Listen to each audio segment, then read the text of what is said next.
तो क्या आप उन लोगों में से हैं जिनको खाना खाने के बाद थोड़ा सा मीठा खाने की आदत है? अगर कुछ मीठा नहीं खाया तो ज़िंदगी में कुछ मिसिंग मिसिंग सा लगता है। हमेशा ऐसा लगता है कि खाना खाने के बाद बस थोड़ा सा मीठा खा लूँ तो सेटिस्फेक्शन हो जाएगी। अगर आपके साथ भी ये क्रेविंग्स होती हैं तो ये वीडियो आपके लिए है।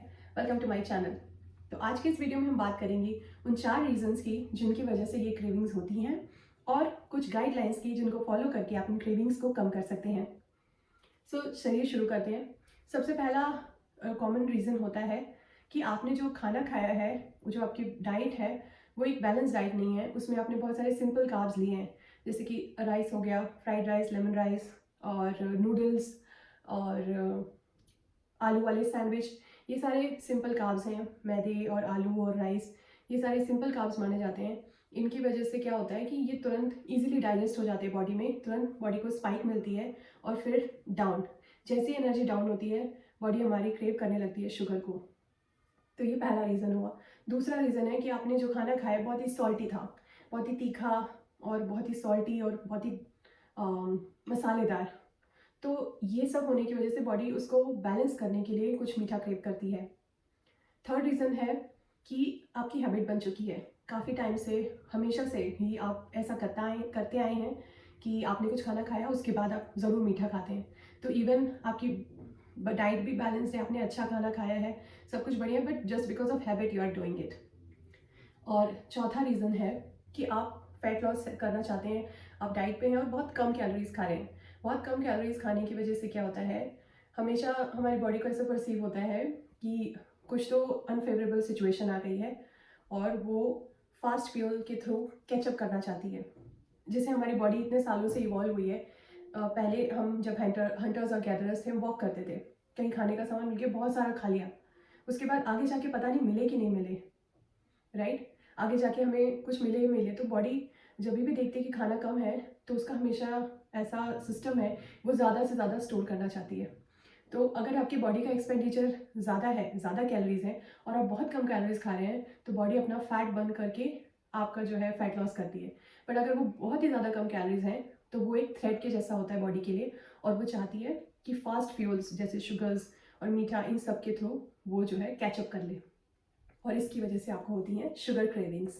अब हम बात करेंगे कुछ ऐसे टिप्स और गाइडलाइंस के बारे में जिनको फॉलो करके आप अपनी क्रेविंग्स को कम कर सकते हैं।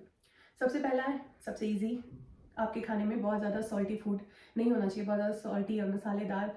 अगर आप बहुत ज़्यादा सॉल्टी फूड खा रहे हैं तो उसको कम करिए, जिसकी वजह से आपकी क्रेविंग्स जो है वो कंट्रोल में आ जाएंगी। दूसरा एकदम एज ओल्ड तरीका है फिटनेस का। फिटनेस फिटर्निटी में बहुत लोगों को पता है। इट्स लाइक अक्षय कुमार ने भी अपने एक वीडियो में बोला था, जैसे ही उसको क्रेविंग्स होती हैं, ही जस्ट टेस्ट सम टूथपेस्ट। तो you can also do it, आप अपने दांत को ब्रश करिए। ब्रश करने से सडनली जो है क्रेविंग्स काफ़ी हद तक रिड्यूस हो जाती हैं। तीसरा तरीका है, किसी भी फूड को आप बैन मत करिए।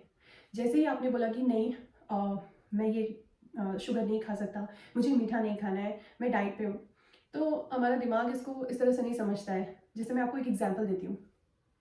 हमारा दिमाग जो है वर्ड्स नहीं समझता है, it can only understand pictures.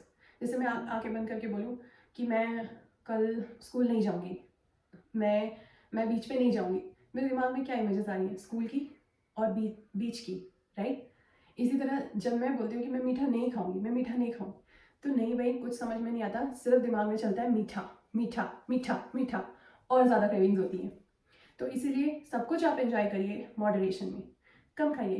कुछ भी आपको ऐसा नहीं है कि आपको नहीं खाना, मीठा और ये सारी चीज़ें कम खानी है, पर ऐसा नहीं है कि बिल्कुल ही बैन करनी है। और जो लास्ट टिप है वो सबसे बेस्ट टिप है, जो आपको सिर्फ क्रेविंग्स नहीं और भी बहुत तरीक़ों से हेल्प करेगी, और वो है आप अपनी डाइट को बैलेंस्ड बनाइए। बैलेंस बनाने का मतलब आपके खाने में फाइबर मतलब सब्जियां, होल ग्रेन्स, अनाज, उनके अंदर जो छिलका होता है वो भी फाइबर से भरपूर होता है। तो ये सारी चीज़ें जो हैं बॉडी को पचाने में बहुत टाइम लगती हैं, पर शुगर क्या है, वो यूँ पच जाता है, खून में तुरंत मिल जाता है। अगर आपने सिर्फ 1 चम्मच चीनी खाई, ग्लूकोज होता है वो, प्योर ग्लूकोज। आप देखा होगा कि जब एथलीट्स रन करते हैं प्योर ग्लूकोज खाते हैं, क्योंकि तुरंत एनर्जी देता है वो। लेकिन जब आपके खाने में ये सब रहेगा, और प्रोटीन को जितने भी तीनों मैक्रोन्यूट्रिएंट्स हैं उसमें से सबसे ज़्यादा टाइम लगता है पचने में, तो जब आपके खाने में प्रोटीन और फाइबर, ये 2 चीज़ें रहेंगी, और फैट्स भी काफ़ी हद तक आपको डाइजेस्ट होने में टाइम लगता है, उसके बारे में हम अगले वीडियो में बात करेंगे। तो प्रोटीन, कार्ब्स, फैट, फाइबर, ये चारों चीज़ें जब आपकी डाइट में होंगे तो वो डाइट बैलेंस डाइट मानी जाएगी और उसको डाइजेस्ट होने में 6 से 8 घंटे लगेंगे। उसकी वजह से क्या होगा, बॉडी उसको धीरे धीरे पचाएगी, धीरे धीरे शुगर आपकी बॉडी में रिलीज़ होगा और धीरे धीरे आपकी एनर्जी कांस्टेंट रहेगी। लेकिन अगर आप अनबैलेंस्ड मील खा रहे हैं, जैसे ब्रेकफास्ट में सिर्फ आपने पेस्ट्री खाई, लंच में नूडल्स खाए, तो इनकी वजह से क्या होगा, ये बहुत जल्दी ही बॉडी में डाइजेस्ट हो जाते हैं और आपको देते हैं शुगर स्पाइक। जैसे ही आपको बॉडी में मिला, आपको तुरंत लगेगा काफ़ी एनर्जी आ गई, लेकिन अब तो खाना पच चुका है, अब एनर्जी का और कोई सोर्स नहीं है, तो आपका शुगर हो जाता है ड्रॉप। फिर आपको होने लगती हैं तरह तरह की क्रेविंग्स। सो आज की वीडियो में इतना ही। Thanks for watching.